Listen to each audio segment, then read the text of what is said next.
అనుకూలంగా ఓటేస్తేనే జరుగుతుందని బెదిరిస్తారు.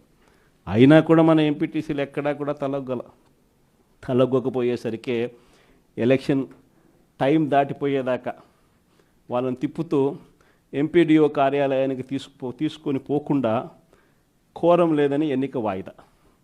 తర్వాత వాళ్ళందరినీ పెనుగొండకు తీసుకుపోయారు. అక్కడికి తీసుకొని పోయి అక్కడ వాళ్ళందరినీ బైండ్ ఓవర్ చేసే కార్యక్రమం వీళ్ళు చేస్తారు. ఏమయ్యా ఈ అన్యాయం అని చెప్పి మన పార్టీ జిల్లా అధ్యక్షురాలు ఉషమ్మ గట్టిది స్టీల్ లేడీ అని చెప్పాలి. ఆవిడతో పాటు కంటెస్ట్ చేసిన ఎమ్మెల్యే ఇద్దరు పోయి మా ఎంపీటీసీలు మీరు ఎలా నిర్బంధిస్తారని చెప్పి పెనుగొండలో ఆయన ధర్నా చేస్తే, ధర్నా చేసినందుకు వీళ్ళ మీద కేసులు. వీళ్ళు మా పార్టీకి సంబంధించిన మా ఎంపీటీసీలకు తోడుగా నిలబడేదానికి వీళ్ళు పోతే వీళ్ళ మీద కేసులు పెట్టి అరాచకం సృష్టించే కార్యక్రమం ఇద్దరితో ఆగల.